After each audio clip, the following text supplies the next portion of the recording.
सो हम लोग है ना कल दिसंबर 2016 वाला पेपर डिस्कस किए थे, अभी 2017 का भी जून वाला डिस्कस करेंगे। तो 2017 जो जून वाला पेपर है, इसका पार्ट बी डिस्कस करेंगे अभी, है ना। पार्ट बी जो है, और पार्ट बी में भी यूनिट 4 वाले क्वेश्चन जो हैं वो, जो कि क्वेश्चन 49 से क्वेश्चन नंबर, है ना, 60 तक होता है। तो वो एक बार देखते हैं।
देखिए जी, सो ये मैंने ग्रुप में भेज दिया है, तो इसका क्वेश्चंस देखते हैं।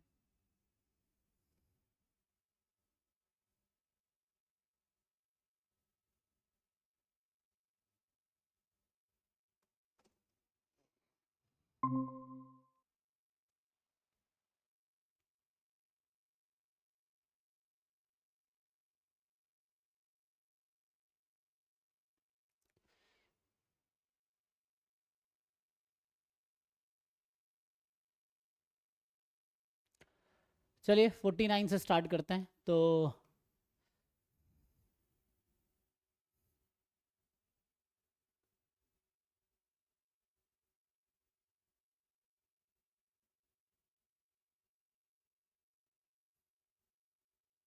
देखिए पहला क्वेश्चन जो है वो क्या कह रहा है कि ग्रुप में पेपर भेज दिया मैंने ना, सो उसमें चेक कीजिए। ये box contain 40 numbered red balls and 60 numbered black balls. So एक बॉक्स है जिसमें 60, है ना, 1 to 60 लेबल्ड है, 60 ब्लैक है, 40 रेड है। ठीक है।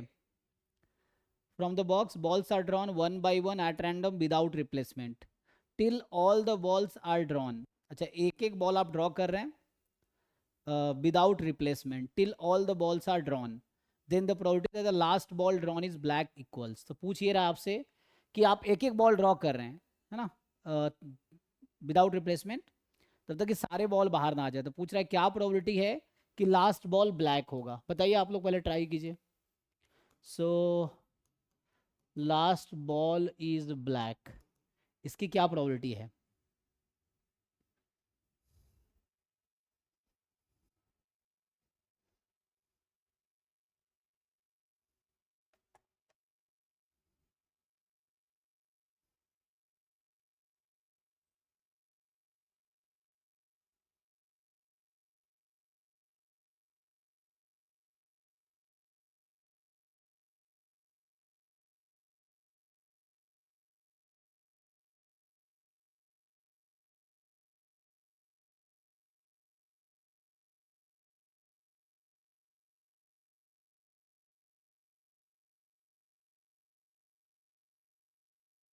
क्वेश्चन समझ आया ना?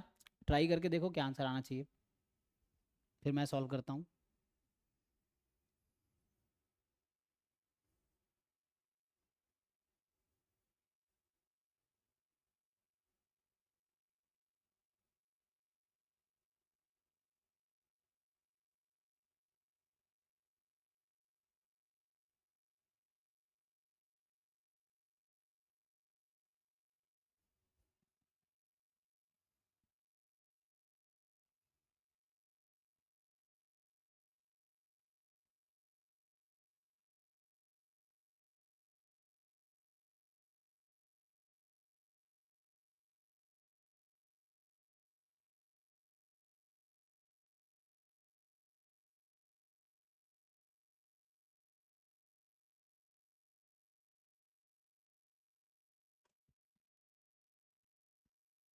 कुछ समझ आ रहा है जी?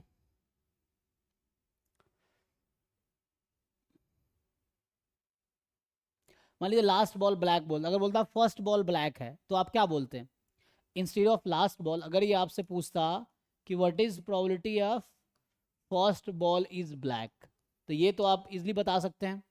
तो इसकी क्या प्रोबेबिलिटी होनी चाहिए? 1/60। कैसे?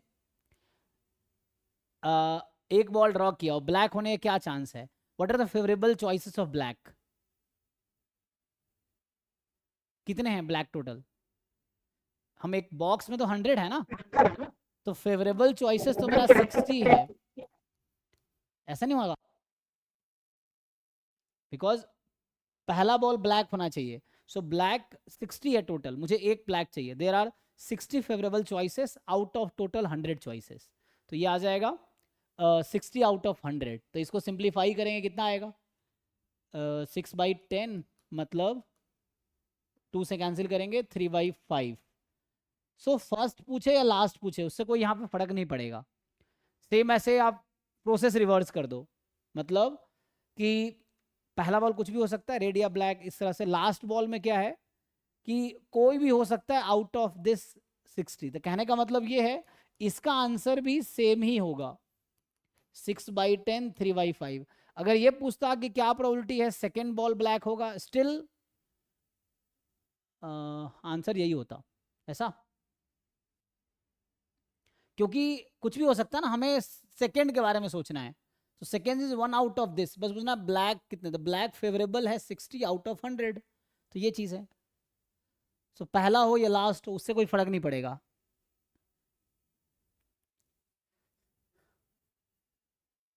चेक कीजिए, क्योंकि एक ड्रॉ कर रहे हैं ना, वो ब्लैक या वाइट, कुछ रेड कुछ भी हो सकता है, सेकंड कुछ भी हो सकता है। सो है ना, लास्ट बॉल में be anything out of the 60 black, क्योंकि मुझे ब्लैक ही चाहिए इसलिए ब्लैक की बात कर रहा हूँ। So any one out of 100, कोई भी एक हो सकता है। So there are 60 choices out of 100, ये होना चाहिए। ठीक है, आंसर की देख लीजिएगा। नेक्स्ट आते हैं 50 पे। सो 50 कह रहा है कि आप लोग ट्राई करके आएंगे आएंगे तो ज़्यादा अच्छा रहेगा, है ना। जो सेकंड है 50 कह रहा है कि x1 x2 dot dot dot they are IID random variable having, है ना, IID random variable with PDF small f। और कह रहा है assume fx is equal to f of minus x for all x belongs to R। तो ये क्या कहना चाह रहा है कि PDF जो है जीरो के अबाउट सिमेट्रिक है। तो आपको अगर याद होगा कि f ऑफ, अभी कुछ दिन पहले मैंने सिमेट्री का डेफिनेशन ही बताया था ना, k minus k plus x and k minus x, है ना। अगर ऐसा होता है इसका मतलब जो रैंडम वेरिएबल x है वो सिमेट्रिक है जीरो के अबाउट, है ना।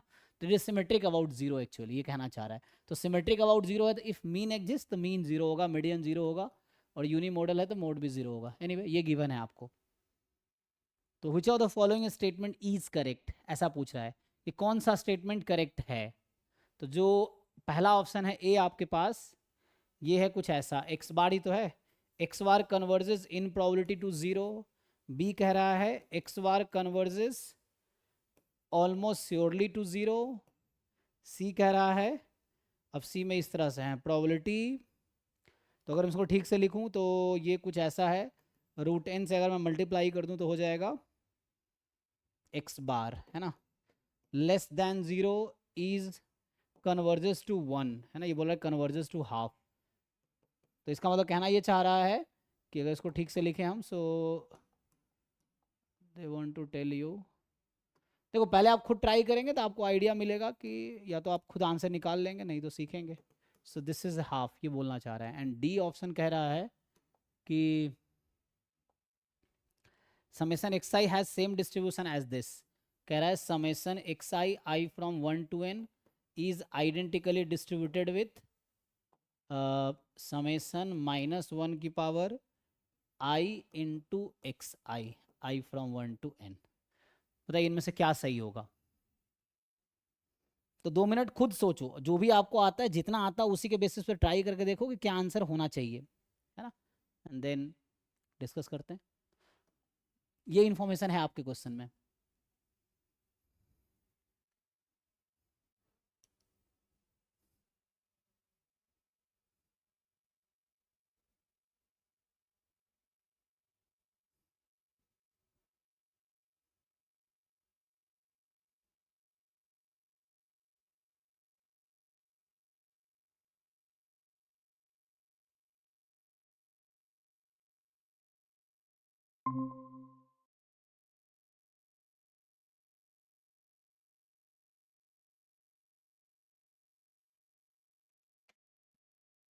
ट्राई करें, देखिए। तो मैंने जैसे बताया कि अभी उस दिन हमने डेफिनेशन लिखा था, जैसे अगर मैं डेफिनेशन लिख के बताऊं, उस दिन भी लिखा था मैंने कि ये डेफिनेशन है, ऐसे आप कहेंगे तो, कॉन्टिन्यूस रैंडम वेरिएबल में। So a continuous random variable x is symmetric about k if and only if f of k minus x f of k plus x for all x belongs to r, है ना। So ये definition है symmetric random variable का about के। तो आप देखेंगे कि के की जगह आपके क्वेश्चन में 0 है, क्योंकि उन्होंने कहा है f x is equal to f of minus x. तो इससे ये समझ आता है ना। और यहाँ पे इसी में फर्दर लिखे ऑल्सो, है ना, if E x exist then जो इस क्वेश्चन में ई एक्स होगा वो भी के होगा, ये भी लिखा था मैंने उस दिन। सो यहाँ पे कहने का मतलब आपका जो रैंडम वेरिएबल है वो सिमेट्रिक है 0 के अबाउट। बट जरूरी नहीं है कि मीन, एग्जाम्पल के लिए स्टैंडर्ड कॉची डिस्ट्रीब्यूशन है, तो आप उसमें अगर देखेंगे स्टैंडर्ड कॉची डिस्ट्रीब्यूशन का पीडीएफ ये होता है 1+x², है ना। तो इसमें ये भी सेटिस्फाइड है, बट यहाँ E X does not exist होता है ना। यहाँ ई एक्स है, डज नॉट एग्जिस्ट, ठीक है। सो ई एक्स डज नॉट एग्जिस्ट है यहाँ पे। सो उस केस में जरूरी नहीं कि मीन एग्जिस्ट ही करेगा।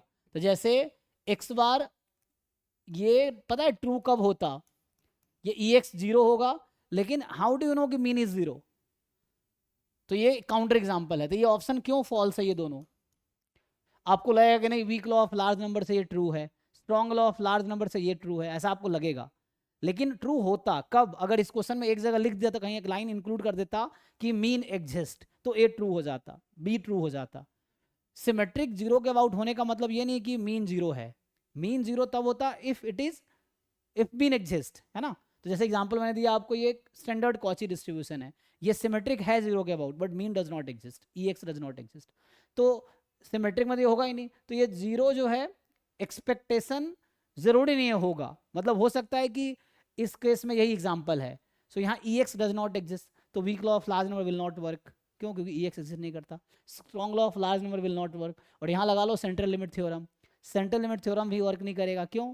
क्योंकि सिमेट्रिक 0 का अबाउट है, but mean does not exist, variance does not exist. तो how will you apply central limit theorem? तो ये सेंट्रल लिमिट थ्योरम अगर आप ध्यान से लिखेंगे, so this is something like see वाला जो है, X bar minus 0 upon 1/√n converges in distribution to normal 0 1। और नॉर्मल 0 1 होगा तो लेस देन 0 करेंगे, तो 0 के पीछे हाफ प्रोबेबिलिटी, 0 के आगे हाफ प्रोबेबिलिटी। तो ये सेंट्रल लिमिट थ्योरम है। तो ये है weak law of large number, strong law of large number, central limit theorem. और ये तीनों वर्क नहीं करेगी because this question does not guarantee mean will exist, so that's why they will not work.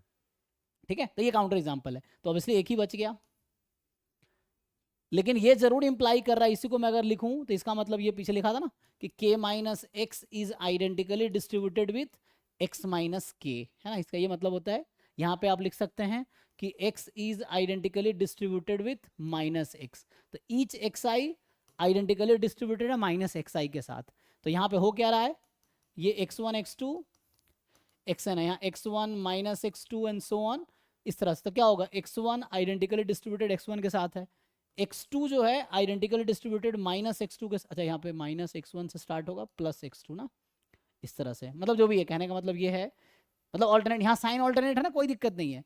x1 identically distributed minus x1 के साथ है, x3 minus x3 के साथ है, एंड दैट्स वाई x2 के साथ आइडेंटिकली डिस्ट्रीब्यूटेड है, इसलिए दोनों तरफ आइडेंटिकली डिस्ट्रीब्यूटेड है। ठीक है, कोई डाउट है तो बताइए, देख लो।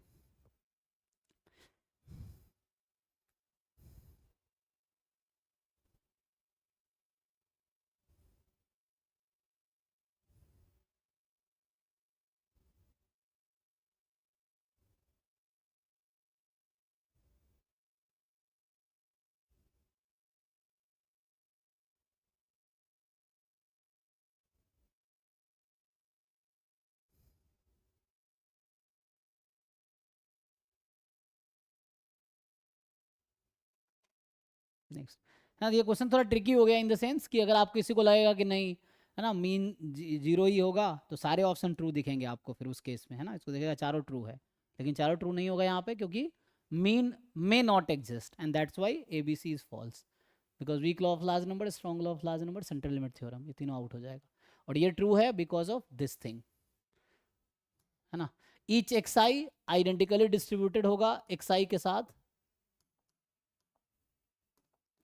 है ना। ईच xi जो है आइडेंटिकली डिस्ट्रीब्यूटेड है xi के साथ, as well as each xi identically distributed है माइनस xi के साथ, that's why sum will be identically distributed with this, ठीक है ना। 51 देखिए क्या कह रहा है। 51 कह रहा है कि let N t denote the number of accident up to time t, तो आप जानते हैं एन टी, मैं ऐसे लिख देता हूँ, है ना, number of arrival by time t, यहाँ लिखा है number of accident by time t, number of accidents by time t, ठीक है। सो ये हो गया N t. N t is a Poisson process with rate 2, तो बोल रहा है कि जो रेट है वो 2 है, N t is a Poisson process with rate 2 given that there are exactly 5 accidents during the time period 20 and 30। अब ये जो एक नंबर लाइन बना देते हैं, मान लो 0 है, 20 यहाँ 30 एग्जाम्पल के लिए, तो बोल रहा है कि 20 से 30 में 5 एक्सीडेंट हुए हैं, ये गिवन है आपको। तो पूछ रहा है कि क्या प्रोबेबिलिटी है, what is the conditional probability that there is exactly 1 accident between 15 to 25। तो 15 से 25 में इस बीच में एक एक्सीडेंट होगा, इसकी क्या प्रोबेबिलिटी है, तो ये भी आसान है, ट्राई करके देखिए। ठीक है, क्वेश्चन क्या दे रखा है कि 20 से 30 में 5 एक्सीडेंट हुआ है, तो क्या प्रोबेबिलिटी 15 से 20 में एक ही एक्सीडेंट होगा। सो कैसे लिखते हैं आप लोग, सो इसका मतलब ये है probability n30 minus n20 is 5, so what is the probability that n25 minus n15 is equal to 1, यही होगा ना जी, निकालिए इसका प्रोबेबिलिटी।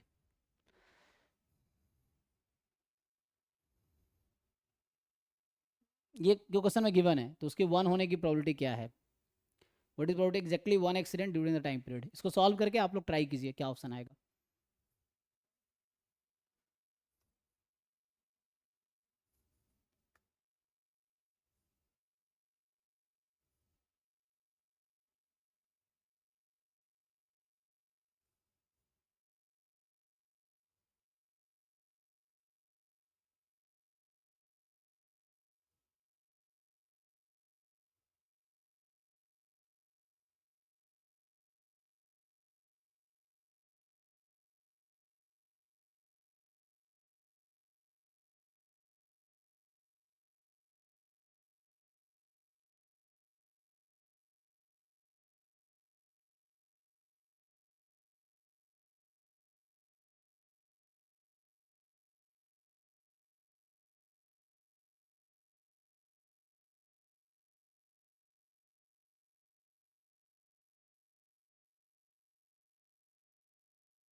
ठीक है ना, ऐसे नहीं समझ रहा वैसे लिख सकते हो टाइम में, ठीक है ना, तो इसको लगाओ, जस्ट ट्राई करो।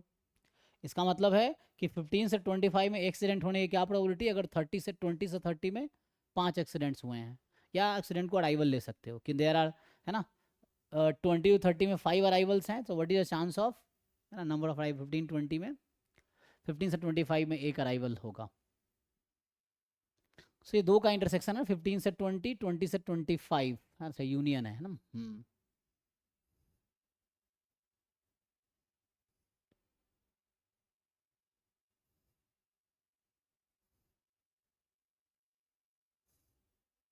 आपको पता, अगर मैं ऐसा लिखता हूँ N20 माइनस N15, मतलब number of accident between 15 and 20। मान लो इसका नाम मैं अभी के लिए x1 रख दूं, फिर x2 या x, थोड़ा कन्फ्यूजन होगा आपको तो कुछ नया नाम देते हैं इसका, x के बजाय कुछ नाम दो ऐसे, है ना, कुछ भी। हम्म, चलो N1 बोल देते हैं फॉर एग्जांपल। N2 जो है, N भी वहाँ यूज्ड है, सो कुछ भी ना, XYZ समथिंग।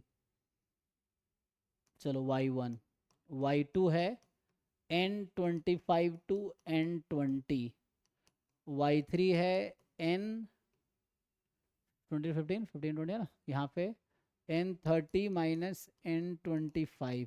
ठीक है, तो ये जो रैंडम वेरिएबल है दिस इज पॉइसन, 5 का गैप है ना, 5t, मतलब T5 है ना, तो 5 lambda, 5 lambda. This is also Poisson 5 lambda, this is also Poisson 5 lambda, and they all are independent, क्योंकि stationary and independent increment use करोगे तो क्या होगा, 15 से 20, 20 से 25, 25 to 30। So Y1 Y2 Y3 जो है ना, are I I D Poisson 5 lambda, ठीक है ना, लैम्बडा 2 है वहाँ पे, पॉइसन 10 हो जाएगा। तो अगर वैसे लिखे तो ये कुछ ऐसा नहीं हो जाएगा, 25 से 15 है ना, एक्सीडेंट बिटवीन 25 टू 15 टू 25, तो ये x1 plus y1 kind of, मतलब y1 plus y2 is 1 given that 20 to 30, तो 20 to 30 हो जाएगा, y2 plus y3 is equal to 5, ये निकाल पाएंगे। यहाँ y1 y2 y3 are I I D Poisson 10, तो अगर इससे निकाल लेंगे तब भी काम हो जाएगा, नहीं तो आगे जाओ, इंटरसेक्शन से भी काम हो जाएगा, है ना।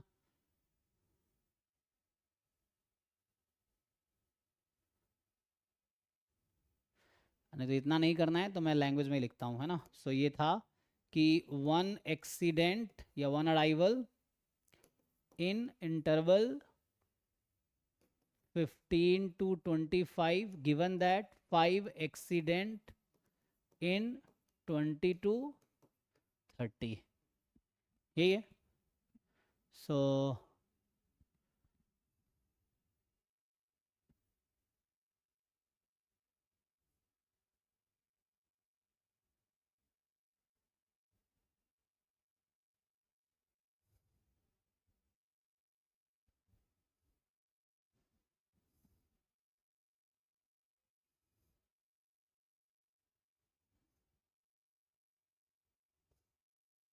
तो यहाँ जो y1 का सपोर्ट है 0 1 2 डॉट डॉट डॉट, y2 का सपोर्ट है एंड y3 का भी सपोर्ट यही है ना, इस तरह से। सो सम ऑफ टू पॉइसन, तो पॉइसन ही होगा, है ना। सो सम ऑफ टू पॉइसन क्या होगा, ये पॉइसन ही है, ये भी पॉइसन ही हो जाएगा। सो इसका डिस्ट्रीब्यूशन पॉइसन 10 पॉइसन 20 हो जाएगा, लैम्डा 2 है ना, तो ये सब पॉइसन 10 है, तो पॉइसन 20 पॉइसन 20। बट दिक्कत ये है कि ये दोनों इंडिपेंडेंट नहीं है ना, लेकिन डिनोमिनेटर इंडिपेंडेंट, डिनोमिनेटर अलग से आ जाएगा, तो न्यूमरेटर के लिए कुछ करना पड़ेगा, है ना।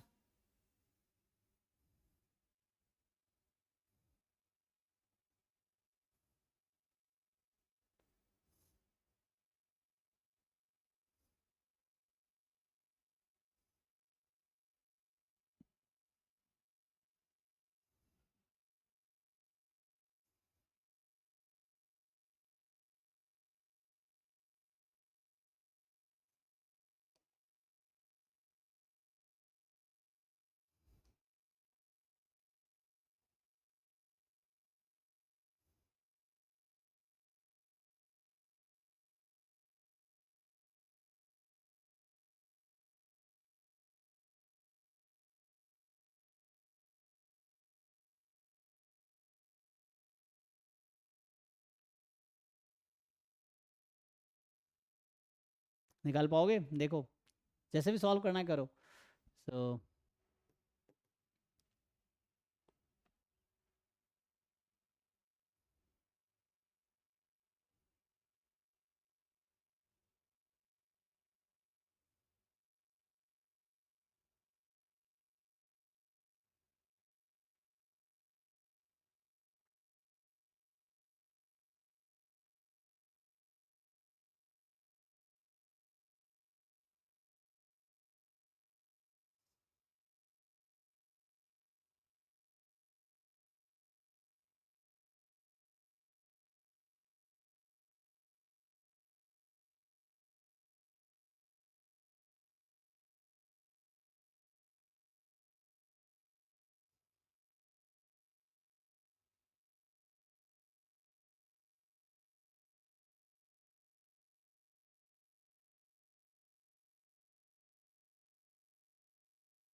देखो आगे कैलकुलेशन करो। तो आगे जैसे करोगे, probability of y1 plus y2 बराबर 1 इंटरसेक्शन y2 प्लस y3 बराबर 5 upon probability y2 plus y3 बराबर 5। तो डिनोमिनेटर में कोई दिक्कत नहीं है, क्योंकि यहाँ से y2 plus y3 will have distribution Poisson 20, है ना, क्योंकि ये 10 है। 5 लैम्डा इज 10, ठीक है ना, क्योंकि लैम्डा 2 है। तो पॉइसन 20, तो ये तो इजीली डिनोमिनेटर इजीली आ जाएगा। मेनली आपको चक्कर न्यूमरेटर का है। तो न्यूमरेटर में देखो, क्योंकि y1 का सपोर्ट तो जीरो है ना, 0 1 2 एंड सो ये हो सकता है। मैं कह रहा हूँ कि यहाँ पे जो y1 है ना, ये लैम्डा 2 है, 5 लैम्डा 10 है, ठीक है।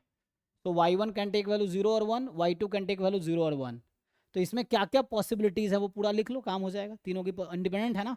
तो क्या करो, फेवरेबल आउटकम्स लिख लो आप यहाँ पे।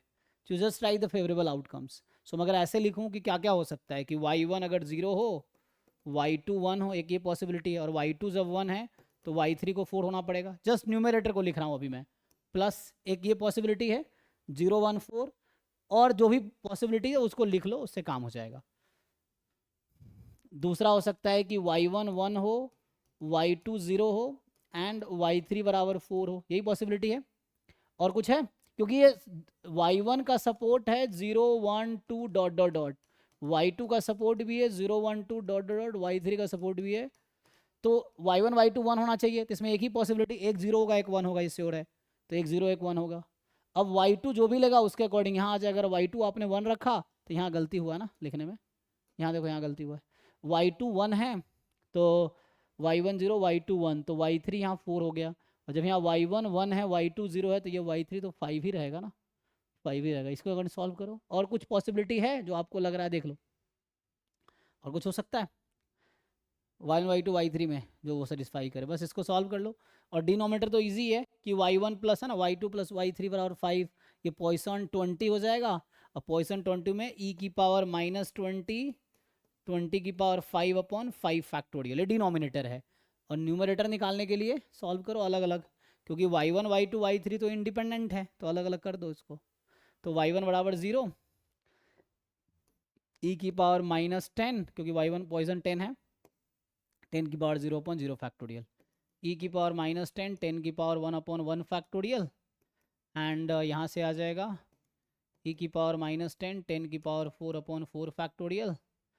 एंड ये तो पहला वाला हो गया। ऐसे ही इसका भी इस तरह से कुछ आएगा कि e की पावर माइनस 10 इंटू 10, e की पावर माइनस 10, e की पावर माइनस 10, 10 की power 5 upon 5 factorial, and total ये है e की पावर माइनस 20, 20 की पावर 5 अपॉन 5 फैक्टोरियल। सिंप्लीफाई करो जी, और बताओ क्या आएगा सिंप्लीफाई करके। तो ये आंसर आ जाएगा, जो भी आएगा दिस विल बी आंसर। तो e की पावर माइनस 10, देखो माइनस 10 माइनस 10 माइनस 10, यहाँ 3 बार है। तो e की पावर माइनस 30, और यहाँ भी 3 बार है, ये कॉमन निकाल सकते हैं, तो इसको कॉमन निकाल लेते हैं। तो e की पावर माइनस 30 वहाँ हो जाएगी, यहाँ माइनस 20 है, तो बचेगा e की पावर माइनस 10। बचा क्या, बचा इधर 10 इंटू 10 की पावर 4 अपॉन 4 फैक्टोरियल, मतलब 10 की पावर 5 अपॉन 4 फैक्टोरियल, प्लस में यहाँ 10 की पावर 5 इंटू 10 है, 10 की पावर 6 अपॉन 5 फैक्टोरियल, और अपॉन ये 10 की पावर 20 कट गया, ठीक है ना, ये 30 था तो मैंने काट दिया, इसको 20 हो गया। अब ये 20 की पावर 5 अपॉन 5 फैक्टोरियल, तो ये 10 की पावर 5 कॉमन ले लो, यहाँ से भी कैंसिल हो जाएगा। देखो इसको सिंप्लीफाई करो, तो e की पावर माइनस 10 तो रहेगा, 10 की पावर 5 कॉमन निकाल लो, तो 10 से 20 कट जाएगा, 1/2 की पावर 5, सो ये 32 रहेगा। और 5 फैक्टोरियल को ऊपर बुला लो, ठीक है। सो 10 की पावर 5 जब कॉमन लिए तो बचेगा यहाँ 1/4 फैक्टोरियल, 10/5 फैक्टोरियल, यही बचा है ना। 10 की पावर 5 कॉमन लिया, यहाँ 20 से कैंसिल करा दिया, और ये 5 फैक्टोरियल ऊपर आ जाएगा न्यूमरेटर में, सो इनटू में 5 फैक्टोरियल, इसको मल्टीप्लाई कर दो। तो e की पावर माइनस 10 32, मल्टीप्लाई करोगे 5 प्लस 10, यही ना, तो 15। तो कुछ ऐसा आया जी, 15/32 e की पावर माइनस 10, ये आंसर में है, ऑप्शन में देख लीजिए।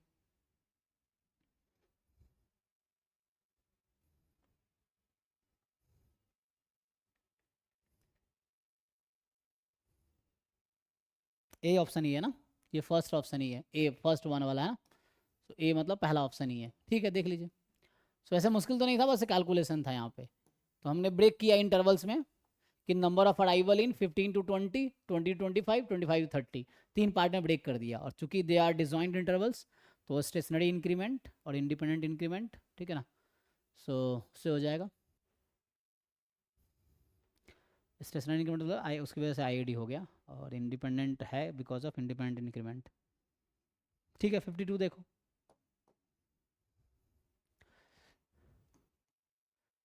तो 52 क्या कह रहा है कि x y are independent random variable having this. अच्छा, तो कहना चाह रहा है x y are I I D standard Cauchy, मतलब पीडीएफ इसका है 1/पाई, मतलब टी के टर्म में लिखा, मैं एक्स के टर्म में लिख देता हूँ। सो 1+x² या टी के टर्म में लिखना, टी लिख लो कोई दिक्कत नहीं, ठीक है ना, ये मैं एक्स में लिख देता हूँ। तो पूछ रहा है आपसे then the density function of this. So पूछ रहा है then PDF of x+y/3 is, क्या आएगा, ये पीडीएफ निकालना। चार ऑप्शन है आपके पास, ये तो इजी है, मतलब जस्ट आपको पता है सम ऑफ स्टैंडर्ड कॉची क्या होता है, x+y का डिस्ट्रीब्यूशन का आइडिया है। इसमें दोनों कंपोनेंट ऐड होगा तो 0 और ये 2 हो जाएगा, ठीक है। और इससे 3 से डिवाइड करना है, तो अब देख लो कि 3 से डिवाइड करने पे क्या फ़र्क पड़ता है, तो डायरेक्टली आ जाएगा 1/3 time x+y will have what. तो पहले इसका फॉर्मूला लिख लो, इसका कुछ नाम दे देता हूँ। तो इसका अभी के लिए मान लो इसका नाम टी रख देते हैं फॉर एग्जांपल। तो एफ टी ऑफ टी क्या आएगा, तो ये जो नोटेशन मैं यूज़ कर रहा हूँ इसका मतलब है X is Cauchy theta comma mu. तो इसका आप लोग क्या लिखते हैं सो म्यू अपॉन थीटा 1/म्यू² प्लस x-थीटा होल स्क्वायर, यही होता है जी स्टैंडर्ड फॉर्मूला। तो ये कॉची डिस्ट्रीब्यूशन विथ आपके पास है, ठीक है, कॉची थीटा म्यू, ये आपके पास फॉर्मूला होता है ना। तो इसी में जब हम बोलते हैं स्टैंडर्ड कॉची है, सो थीटा को 0 म्यू को 1 रख देते हैं, स्टैंडर्ड नॉर्मल जैसा। तो उस केस में ये आपका, एक मिनट, यहाँ थीटा की जगह पाई ना, सो यहाँ पाई आता है, सो यहाँ आ जाएगा 1/पाई 1+1x², ठीक है। यही है।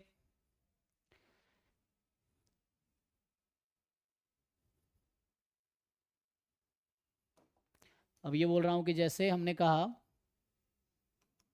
कि XYR IID स्टैंडर्ड कॉची, तो ये थ्योरम होता है कि ये हो जाएगा x+y इज, दोनों कंपोनेंट ऐड होते हैं, 0+0 1+1 2 हो जाएगा। इसका नाम मैंने टी रख दिया, तो क्वेश्चन है इस टी का पीडीएफ क्या होगा। तो इसके अकॉर्डिंग फिट करो, थीटा की जगह 0 और म्यू की जगह 2 रखो। सो 2/पाई 1/4 प्लस, ठीक है, x² है ना, x बिलोंग्स टू r, ये t का है। अब क्वेश्चन है, हमारे क्वेश्चन में था t/3 का पीडीएफ क्या होगा, t/3 का कुछ नाम रख दो ना, इसमें तो कुछ दिया नहीं, कुछ ऐसा नाम रख लेते हैं। तो इसका पीडीएफ निकालना है इस क्वेश्चन में। t/3 इज लाइक कुछ भी ले लो, u भी समथिंग, मान लो u ले लेते हैं अभी के लिए, कुछ भी, चलो v ले लिया। सो v है, सो पीडीएफ ऑफ v क्या आएगा, ये आपको निकालना है। ट्रांसफॉर्मेशन आता है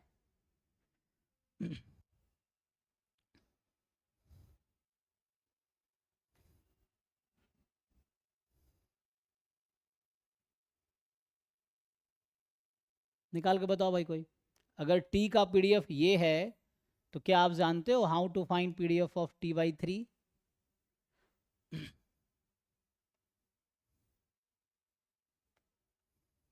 और ऑप्शन देख लो इसमें क्या है, 52 नंबर क्वेश्चन है ये, ठीक है ना, 52 है ना, पेपर ग्रुप में है, ठीक है, 52 है ये। सो आपको बताना ये पीडीएफ कितना आएगा।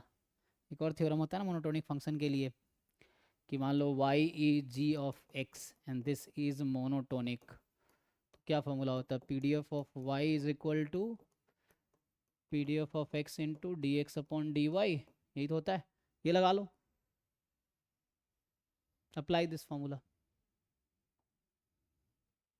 ये बेसिक है तो बीएससी लेवल का क्वेश्चन हो गया टाइप का।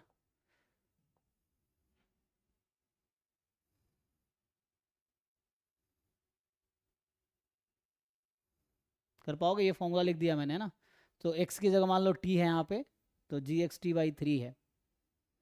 तो हमें क्या चाहिए? हमें v का चाहिए ना, तो हम लिखेंगे F T of T and D of T by D. मान लो हम v लिख रहे हैं ना, तो v के टर्म में डी वी ऐसा लगा दो। सो t का पीडीएफ लिख लो, क्या है? 2/पाई 1/, है ना, तो t में लिख रहे थे, यहाँ t लिख लो चाहो तो यहाँ आ जाएगा 4+t² into d t by d v. यहाँ डी टी बाई है ना, t तो 3v है, सो इंटू 3 टाइम हो जाएगा। तो अभी के लिए आ गया 6/पाई 4+t², बट आंसर तो मुझे v में चाहिए, आंसर v में चाहिए ना, तो v निकाल लो, v की जगह t/3 रख दो, तो t की जगह 3v रख दो, मतलब 9v², है ना, ये आंसर है जी। v is also real number. देखो तो ये जो भी ऑप्शन है, मतलब बेसिक ट्रांसफॉर्मेशन का क्वेश्चन है।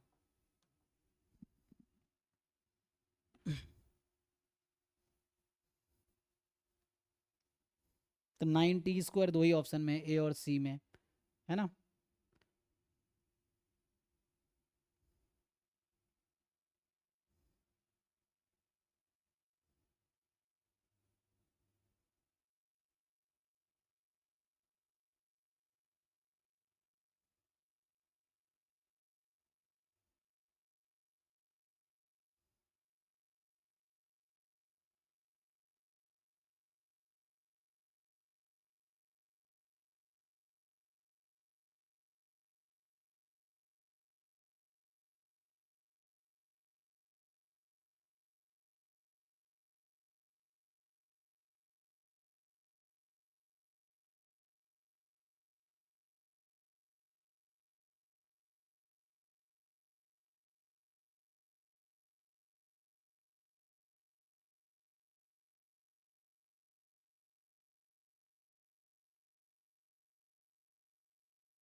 ओके जी, नेक्स्ट देखिए।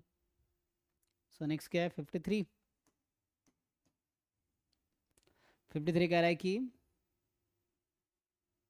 लेट x1 x2 xn भी रैंडम सैम्पल। इसका मतलब वही है कि x1 x2 xn it is IID gamma distribution है, ये gamma with parameter theta comma theta, ठीक है। तो यहाँ इसका पीडीएफ भी है, वेयर पीडीएफ जो है ना, तो अगर आप पीडीएफ लिखोगे, सो पीडीएफ दे रखा है 1 थीटा की power theta gamma theta and x की पावर थीटा -1 e की power -x theta, x is positive, ठीक है। सो पूछ रहा है एमएमई क्या होगा इसका, पूछ रहा है कि the method of moment estimator, method of moment estimator of theta is. ये तो आसान नहीं है, बताइए क्या आना चाहिए। सो what is the method of moment estimator of theta?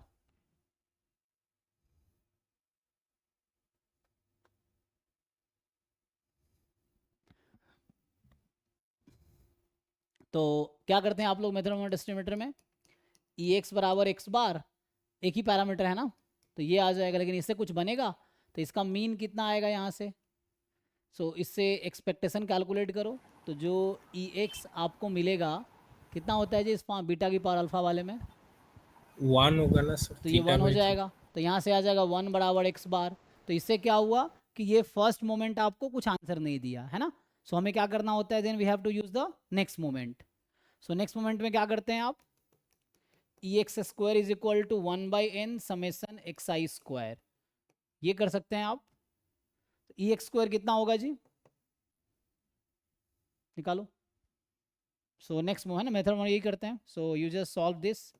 So variance कितना होगा इसका, 1 बाई थीटा है होगा, ना, वेरिएंस होता है theta by theta. Alpha by beta square ना, तो अल्फा बाई बीटा स्क्वायर, तो 1/थीटा आ गया आपका। सो ये आपका 1/थीटा आ गया, और ये आ गया 1/n, यही ना, sir oh 1 by sorry, theta plus 1 हाँ हाँ होगा। हाँ, ये मैंने गलत लिख दिया ना, ये तो वेरिएंस है, हमें ई एक्स स्क्वायर चाहिए, राइट।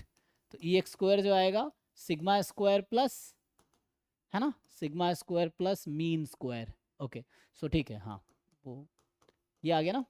सो अब आप इसको सिंप्लीफाई करके थीटा निकाल सकते हैं क्या, यही आंसर हो जाएगा। So can you find value of theta, so अब आपको देखना है ऑप्शन में क्या आएगा, सो वही आंसर होगा। You just solve this equation and find the value of theta, तो इससे हो जाएगा। नहीं तो एक दूसरा अप्रोच भी होता है, जैसे दो मोमेंट यूज़ किया ना, तो instead of using this you can use E x is x bar and sigma square is 1/n summation x i minus, ऐसा होता है जी, एक्स आर बाई म्यू, ऐसा कुछ, ये एक्स बार टाइप, एक्स बार की वैल्यू तो आ जाएगी 1 ना, हाँ वही बात है, इससे भी आ जाएगा। ये भी दूसरा है ना तरीका, कि मतलब या तो मेथड ऑफ मोमेंट टेस्ट में ये दोनों यूज़ करो या फिर ये दोनों यूज़ करो, आंसर सेम ही आएगा।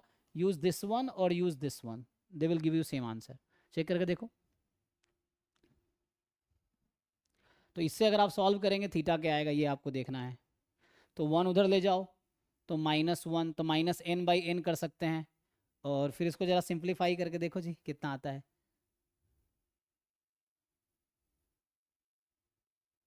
करो जरा सिंप्लीफाई। और अगर इससे जाते हम, तो इससे क्या आता, सिग्मा स्क्वायर जैसे मैं लिखा था ना, सो अगर आप इस अप्रोच से जाते, आंसर सेम ही आएगा दोनों तरीके से। अगर यहाँ से जाते तो ये 1/थीटा था ना सिग्मा स्क्वायर, और ये होता 1/n summation x i minus 1 का होल स्क्वायर, क्योंकि एक्स बार 1 हो चुका है ना। सो आई फ्रॉम 1 to n, तो यहाँ से थीटा आ जाएगा n upon summation x i minus 1 का होल स्क्वायर, और यहाँ भी सॉल्व करेंगे तो वही आएगा, कुछ अलग तो नहीं आएगा। अब देखो आप सॉल्व कर पा रहे हो कि नहीं कर पा रहे हो आप लोग, आंसर तो सेम ही आना चाहिए, ऑप्शन में है देखिए।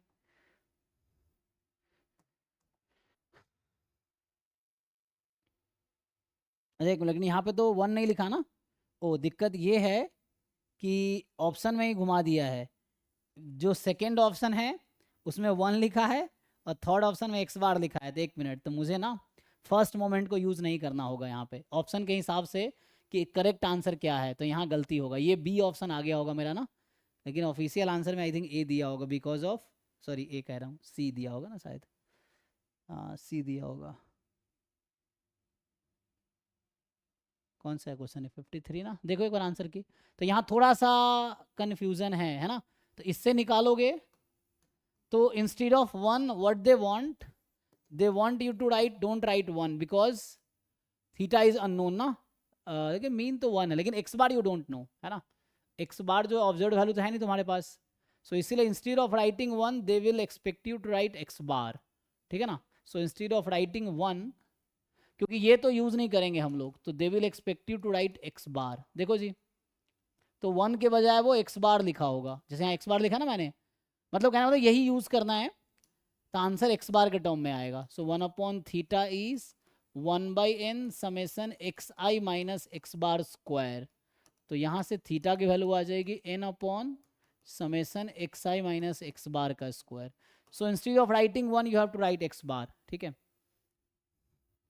क्योंकि थीटा यहाँ अननोन है ना, थीटा तो अननोन है और मीन 1 है ना, तो ई एक्स 1 है, बट एक्स बार 1 होगा ऐसी गारंटी है, डू यू नो एक्स बार की एग्जैक्ट वैल्यू तो ई एक्स थोड़ी होती है, तो एक्स बार इज अननोन यहाँ पे ना, क्योंकि एक्स बार की ऑब्जर्व वैल्यू तो नहीं पता है मुझे, we don't know observe value of x bar, but यहाँ पे अगर पहला क्वांटिटी यूज करते तो 1 हो जाता, we don't know why they are not using first one, है ना, क्योंकि देखो यहाँ कन्फ्यूजन ऑप्शंस में ही है।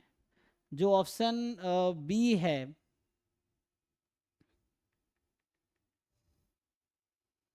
बी में जस्ट 1 है, सी में जस्ट एक्स बार है, इतना ही डिफरेंस है। मतलब इस एक्स बार की जगह पे बी ऑप्शन में 1 लिखा हुआ है, तो अगर हम ये वाला यूज़ करेंगे क्वांटिटी तो बी हो जाएगा हमारा सही, है ना। अगर ये वाला मैं यूज़ करूँगा तो, और नहीं यूज़ करूँगा तो सी वाला सही होगा। ऑफिशियल आंसर की में देखो सी दिया होगा, है ना, क्योंकि दे, है ना, don't want to use the first one because first one use नहीं हुआ ना, इससे थीटा नहीं आया। तो थीटा नहीं आया क्योंकि सिंगल मतलब एक पैरामीटर यहाँ पे है। अगर दो पैरामीटर होगा दोनों साइमल्टेनियसली यूज करना है। Since you have just one parameter तो you have to use just one equation, तो उसके लिए आप पहला यूज नहीं करोगे, you won't use the first one because first one don't give us value of theta, so will use only second one. तो उसके अकॉर्डिंग निकालोगे तो आंसर ये, मतलब ये बुक में रहता है थ्योरम, अगर आप देखोगे तो मुझे लगता है इसको यूज किया है इसने, ठीक है ना। सो या तो x bar is equal to E x से थीटा आ जाए तो ठीक है, अगर इससे नहीं आया तो सेकेंड, अगर सिंगल पैरामीटर वाला है तो आप ये वाला यूज करो क्वांटिटी, तो ये एक आंसर है। सो यहाँ पे ये वाला पार्ट यूज किया है इन्होंने, ठीक है। So you have to use this thing, this does not work here, पहला वाला वर्क नहीं करता तो दूसरा वर्क करेगा, तो दूसरे से आंसर आएगा, ठीक है। देख लीजिए, बट कोई डिस्कशन करना चाहे तो बीसी में, मतलब क्या बोलते हैं उसे, क्वेश्चनेबल या कॉन्ट्राडिक्टरी है टाइप का, है ना, या क्या ना, डिबेटेबल टाइप की चीज़ें हैं, so you can debate, but option के हिसाब से मुझे लगता है ये सही है, ठीक है। तो ये इन्होंने यूज़ किया है, क्योंकि अगर यहाँ से आप सॉल्व कर रहे होंगे तो मुझे ऐसा लग रहा है जब ये इधर आएगा तो इसको हम 1 को जब इधर लाएंगे तो -n/n करेंगे, n कॉमन लेंगे, फिर हम इसको थोड़ा सिंप्लीफाई करके देखते हैं क्या आता है, तो करोगे तो आंसर वही आएगा, लेकिन वहाँ एक्स बार लिखना पड़ेगा मुझे लग रहा है इंस्टीड ऑफ 1, क्योंकि 1 हम क्या लिख रहे हैं, ई एक्स वाली चीज़ है ना, देख लेना सॉल्व करके। तो हम ये वाला थ्योरम यूज़ करें डायरेक्टली, मैं ये कह रहा हूँ कि जब आपका फर्स्ट मोमेंट काम ना करे सेकंड के लिए ये यूज़ करो।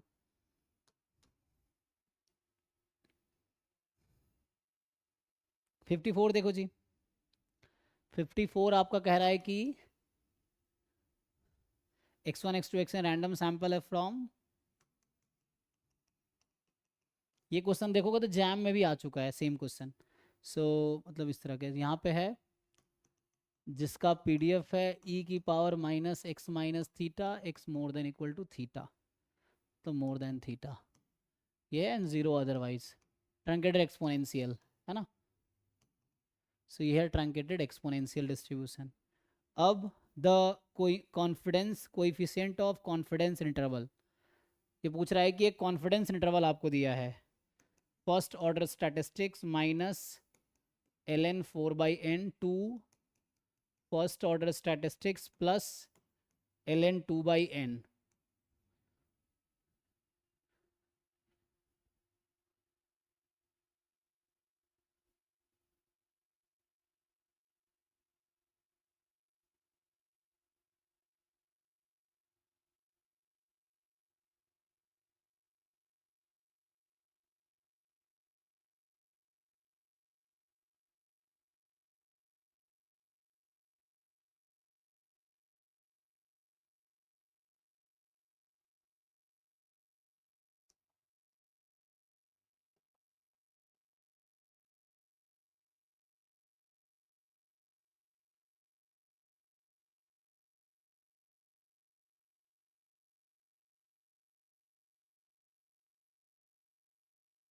ठीक है, तो आसान है, करो सॉल्व। इसका पूछ रहा कॉन्फिडेंस कोएफिशिएंट क्या होगा, ये पूछ रहा है आपसे। सो कॉन्फिडेंस कोएफिशिएंट का मतलब है ना, कि क्वेश्चन है what is the confidence coefficient, confidence coefficient of confidence interval this, है ना, ऑफ थीटा। तो इसका क्या मतलब है कि आपको बता रखा है कि probability theta more than equal to,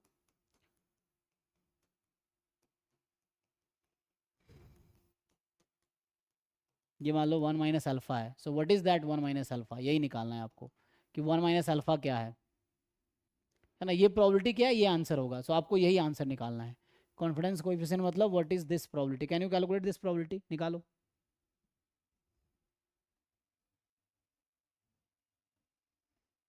ये क्वेश्चन पे ग्रुप में भेजा नहीं है, देखो ग्रुप में हो तुम, ग्रुप में कौन सा ईयर का पेपर भेजा है मैंने, ये सही चल रहा है जी, ये आई थिंक वही है ना, जून 2017।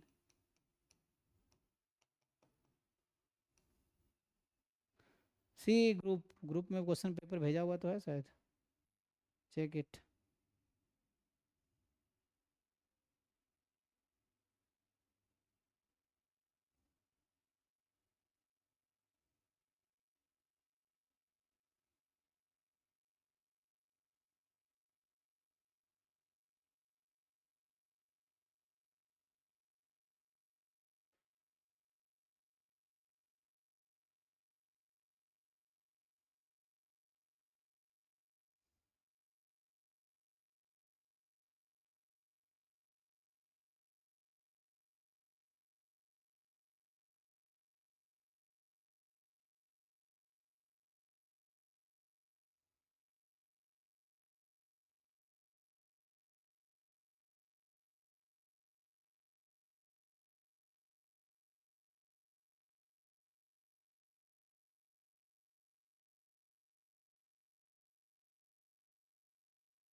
निकाल पाओगे भाई? तो निकाल के आंसर बताओ, इसका आसान है ये क्वेश्चन है ना।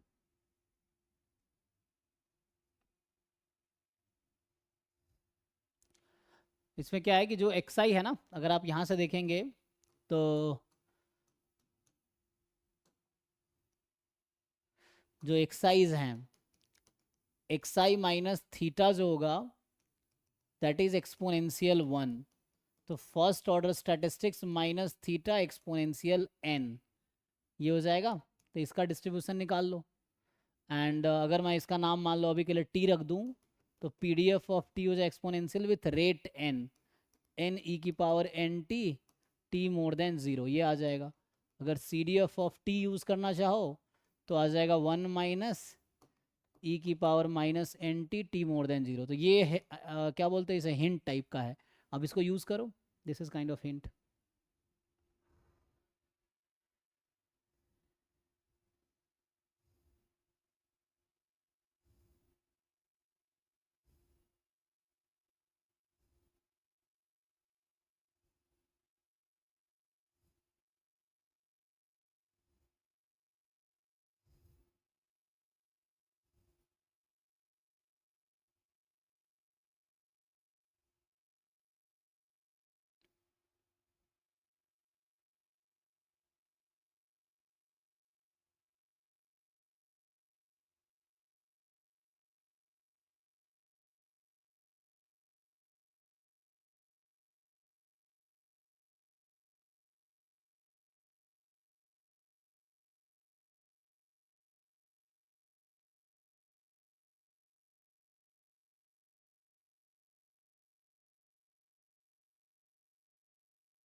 आएगा जी आंसर।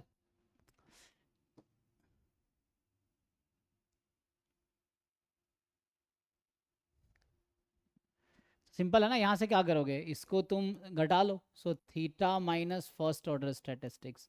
सो फर्स्ट ऑर्डर स्टैटिस्टिक्स घटाओ और इसको क्या करो, तो जब आप घटाओगे माइनस करोगे तो ये हो जाएगा ln 2/n से है ना, क्योंकि माइनस से मल्टीप्लाई करेंगे, सो माइनस और ln 4/n हो जाएगा। ln 4 इज लाइक 2 है ना, तो इसको ऐसा भी कर सकते हो, अभी के लिए ये है। और आपको पता है जैसे मैंने इसका नाम t रख दिया है ना अभी, सो हमने इसका नाम अभी t रख दिया है, सो अगर वैसे पुट करेंगे तो क्या आ जाएगा, सो प्रोबेबिलिटी ये t हो जाएगा, सो t ln 4/n और माइनस ln 2/n ये आ जाएगा। इसको सिंप्लीफाई कीजिए, सो यहाँ से आ जाएगा CDF of t2 at ln 4/n minus CDF of t at minus ln 2/n, और यहाँ CDF है, you just put the value, इससे आंसर आ जाएगा। ठीक है, सो ये वाला वैल्यू पुट कीजिए,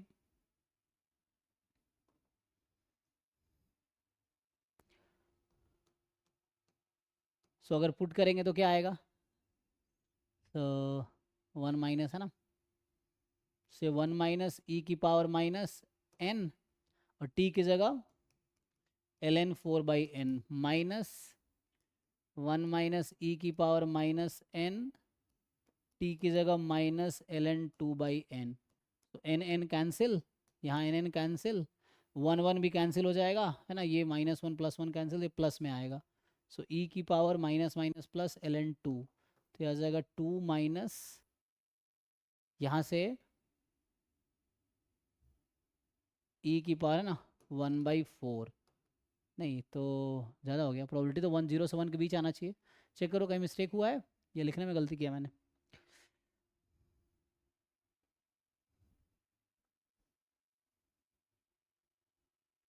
सर x ऑर्डर 1 माइनस किया है इनइक्वालिटी में, तो जो बीच वाले टर्म है थीटा, वो थीटा माइनस x ऑर्डर 1 होगी ना, ठीक है, मिडिल टर्म।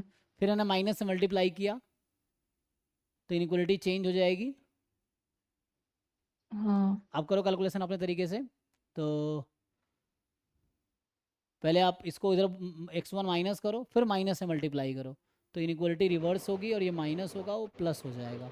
आई थिंक लिखने में मैंने थीटा की वैल्यू, सर थीटा की वैल्यू 0 से स्टार्ट हो रही है ना, तो यहाँ पे 0 से नहीं यस होगी। यस यस, हाँ आप सही कह रहे हैं, मैं लिखने में गलती किया, हाँ वही, बिकॉज थीटा का सपोर्ट तो ये नहीं, थीटा ने ये जो सपोर्ट है तो पॉजिटिव है और ये नेगेटिव आ गया, तो यहाँ गलती हुआ है, yes, so mistake is here. देखो ध्यान से मिस्टेक क्या हुआ है, सो मिस्टेक ये है कि आपको पता है ना कि टी का जो सपोर्ट है वो क्या है, पॉजिटिव है, यहाँ लिखा है ना कि जो टी है मोर देन 0 है, तो यहाँ तो टी में नेगेटिव नंबर भी है, तो मैं नेगेटिव, लेकिन नेगेटिव है क्या, log 2 कितना होता है, ओके 0.69 हाँ, ln2। तो 0.6 माइनस में रहेगा, नहीं अच्छा, तो नेगेटिव तो है, फिर भी ln 2 पॉजिटिव है, ठीक है आप सही कह रहे हैं, तो मुझे यहाँ 0 से स्टार्ट करना पड़ेगा ln 4/n, क्योंकि पता है ना आपको 0 अदरवाइज, तो मतलब इस इंटरवल को मुझे नेगेटिव नंबर से 0 तक अलग और 0 से पॉजिटिव तक अलग, तो नेगेटिव से 0 में सपोर्ट तो मतलब प्रोबेबिलिटी 0 होती है ना, जैसे लिखते हैं 0 अदरवाइज, 0 अदरवाइज, तो उस वजह से क्योंकि सपोर्ट तो इसका पॉजिटिव है इसलिए हमने, ठीक है, तो कहने का मतलब ये हो गया। अब चाहो तो इसको है ना 0 से इंटीग्रेट कर लो ln 4/n में इसके PDF को n e की पावर nt dt, नहीं तो सीधा सीधा इतना नहीं करना है, तो सीधा सीधा ये CDF आ गया एक्चुअली, सो हमें यहीं स्टॉप करना पड़ेगा, CDF ऑफ t, तो मैंने गलती किया था लिखने में, ln 4/n ये पुट कर लो तो इससे आ जाएगा 1 माइनस e की power minus n ln 4/n, ठीक है ना, सो ये 1 माइनस 1/4, तो ये आ गया 3/4 इज द आंसर, ठीक है। सो यहाँ थोड़ा ध्यान क्या रखना था कि है ना, मैं ध्यान रखना कि ये नेगेटिव नंबर है, this is out of support, तो सपोर्ट तो इसका पॉजिटिव है, सो प्रोबेबिलिटी सिर्फ पॉजिटिव वाले पार्ट में होगी, नेगेटिव वाले पार्ट में प्रोबेबिलिटी 0 होगी, so we have to ignore that part, ठीक है। ठीक है जी, देख लीजिए, तो हमें यहाँ सपोर्ट हमारा 0 से स्टार्ट है, ये माइनस ln 2/n यहाँ था, तो हमें तो सपोर्ट इसमें निकालना है, क्योंकि इधर तो PDF 0 है और इधर PDF है n e की पावर माइनस nt, तो मुझे इस पे लेना है, ओके। सो आंसर इज 3/4, तो देखिए ऑप्शन में 3 - 3/4 होगा ना, मतलब 3/4 होगा एक ऑप्शन, 0.75 सेकेंड ऑप्शन है। चलिए 55 में आते हैं, तो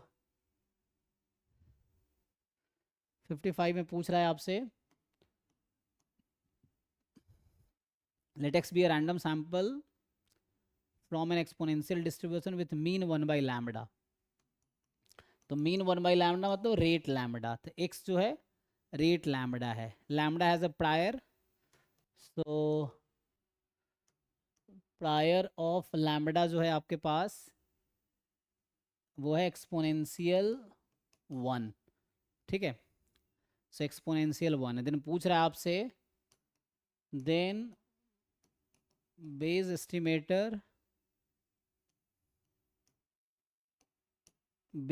एस्टिमेटर ऑफ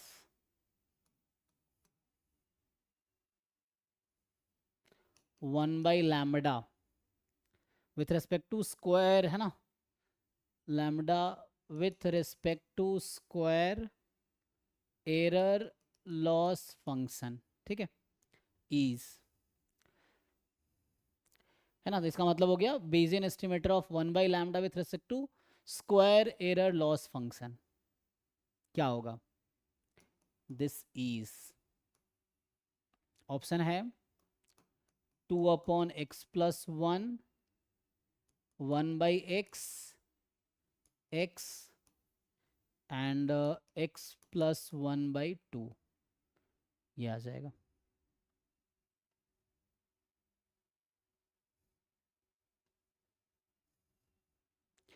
निकालिए जी, सो ट्राई करके देखिए क्या आएगा।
कुछ आएगा जी?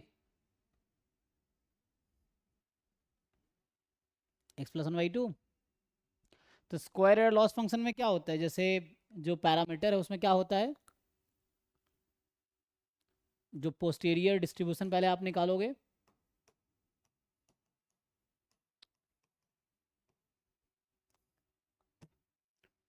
फिर आप उसका निकालोगे क्या, मतलब इसे जनरल थ्योरी बता रहा हूँ। फिर स्क्वायर एरर है ना, तो expectation, so theta given x, ये निकालते हैं ना, ये है।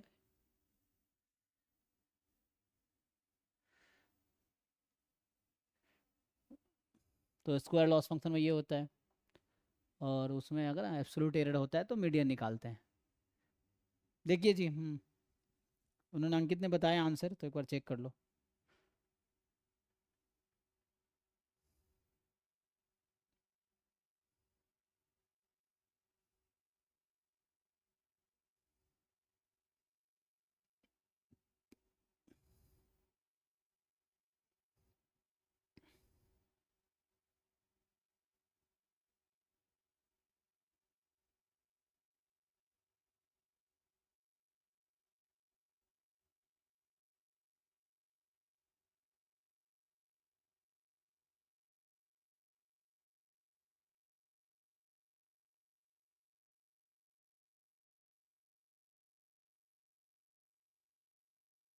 ठीक है, तो यहाँ पे जो कि हमें क्या निकालना है, बेज एस्टिमेटर ऑफ दिस, तो मतलब मुझे निकालना होगा ई of one by theta given x, है ना, ये वन बाई लैम्बडा ना, यहाँ मुझे one by lambda given x निकालना पड़ेगा, ये क्या है। और यहाँ हम निकाल लेंगे, इस क्वेश्चन की बात करें तो पहले हम निकालेंगे लैम्बडा गिवन एक्स का डिस्ट्रीब्यूशन क्या है। तो जानते होगे ना आप लोग निकालना क्या होता है, सिंपल, पहले वो निकालो, जॉइंट लिख लो, फिर जॉइंट के बाद पोस्टीरियर निकाल लो, हो जाएगा। आइडिया है?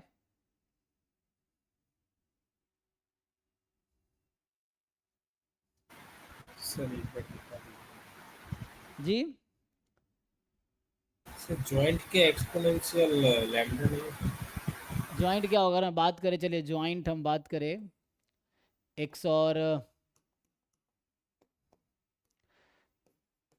एक्स और लैम्बडा की, तो क्या आएगी,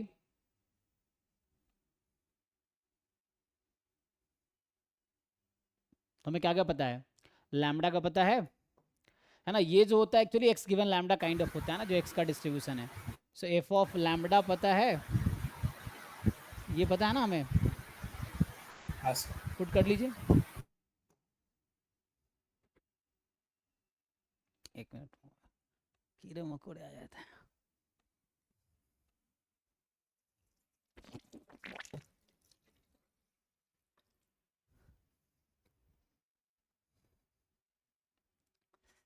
पुट कीजिए इसको, तो ये क्या दे रखा था आपको, एक्सपोनेंशियल वन है, तो ये था वन था, लैम्बडा था, हाँ।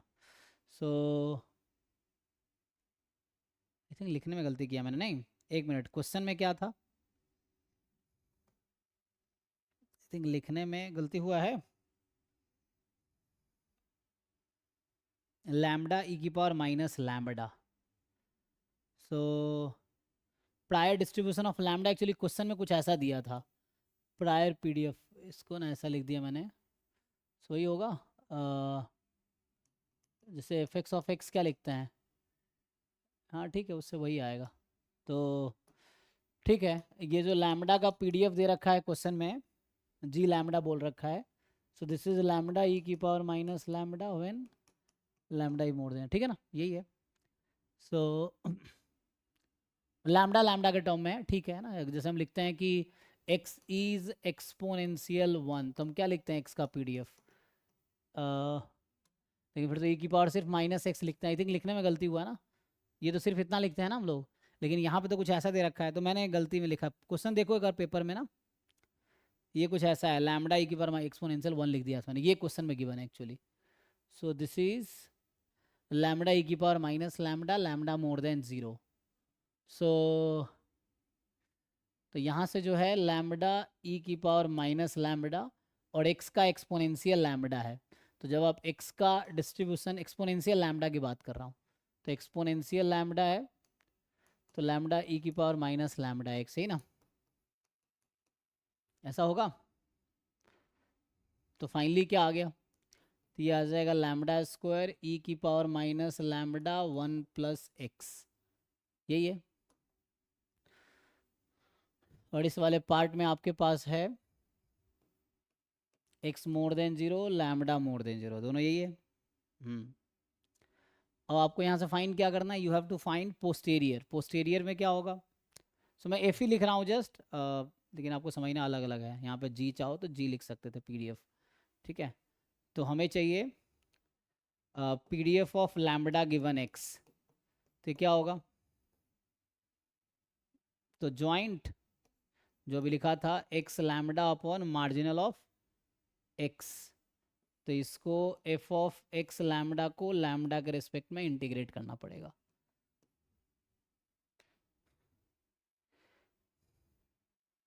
ये था, लैम्बडा पॉजिटिव है, एक्स भी पॉजिटिव है, ठीक है। एक्सपोनेंशियल 1 के लिए मैं लिखा जस्ट, सो जरूरत नहीं अभी है ना मुझे समझाने के लिए। तो इसको सॉल्व करो, तो ये आ गया लैम्बडा स्क्वायर ई की power minus lambda x plus 1। नहीं तो डायरेक्टली आप एक्सपोनेंशियल की प्रॉपर्टी भी यूज कर, ये गामा है ना, गामा टाइप का है, गामा 2 टाइप का ना, गामा 2,1 वैसा है ना। वो पहले से मैंने वैसा लिख दिया था एक्चुअली, लैम्बडा का जो प्रायर था गामा 2,1 था, जिसको मैंने एक्सपोनेंशियल वैसा कर दिया था टाइप का। देखो एक बार देखते हैं क्या है। सो इसको इंटीग्रेट कर लो, किसके रेस्पेक्ट में इंटीग्रेट करोगे, लैम्बडा के रेस्पेक्ट में। सो लैम्बडा स्क्वायर ई की power minus lambda 1 plus x d lambda 0 to infinity, ये निकाल लो कितना आएगा। और अगर ये फाइंड कर लिए सो फिर तुम्हें ये निकालना पड़ेगा,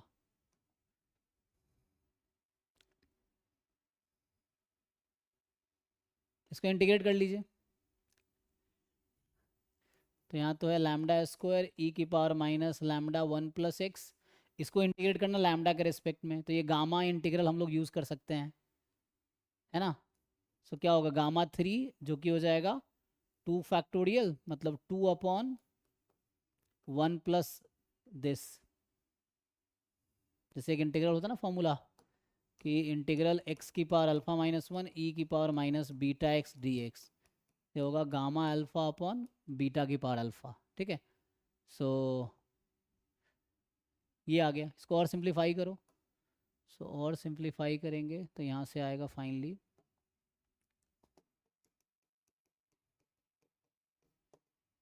कितना, ये मल्टीप्लाई हो जाएगा। सो 1 प्लस एक्स होल क्यूब, फिर 2 लैम्बडा स्क्वायर ई की power minus lambda 1 plus x, ठीक है। और यहाँ लैम्बडा जो है मोर देन 0 है। अब इस पीडीएफ में आपको ये निकालना है, you have to find half lambda square. अच्छा हाफ लैम्बडा था, ओ अच्छा मैंने गलती से 2 लिख दिया, ठीक है, थैंक यू। तो यहाँ से जो आएगा ये अपॉन में था ना, मतलब लैम्बडा स्क्वायर बाई 2, ठीक है, लैम्बडा स्क्वायर बाई 2 एंड इसको हमने इंटीग्रेट कर लिया तो गामा 3 अपॉन दिस। सो अब सही है। हाँ अब इसमें क्या करेंगे हम लोग, हमें इंटीग्रेट करना है इसको ना, 1 बाई लैम्बडा का एक्सपेक्टेशन निकालना है। So 1 by lambda time this PDF, so 1 plus x whole cube lambda square by 2 e की power minus lambda 1 plus x. और चूँकि ये लैम्बडा का फंक्शन है तो मुझे लैम्बडा के रेस्पेक्ट में इंटीग्रेट करना 0 से इन्फिनिटी, चेक कर लीजिए। सो 1 बाई लैम्बडा मल्टीप्लाई किया, बाकी ये एज इट इज़ है। अब बस इसको सिंप्लीफाई करके हमारा आंसर आ जाएगा। सो यहाँ से मेनली लैम्बडा के रेस्पेक्ट में तो एक्स वाला टर्म बाहर कर देते हैं, तो एक्स वाला टर्म बाहर करेंगे तो 1 plus x whole cube by 2 बाहर हो जाएगा।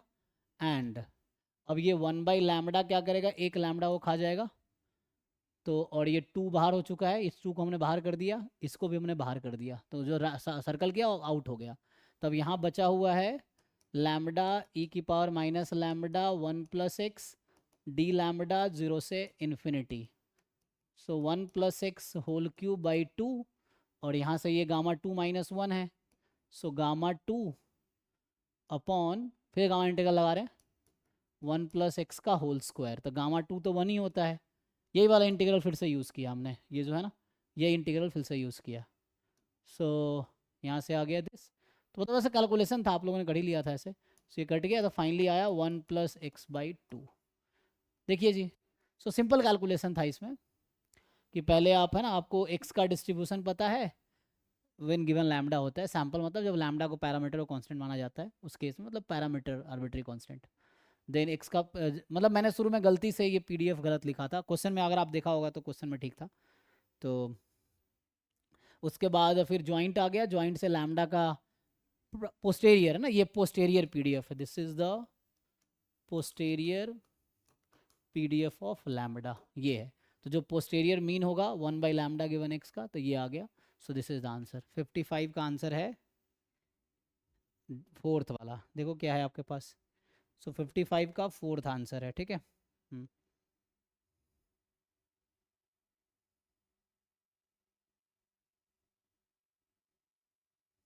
56 देखिए क्या कह रहा है। सो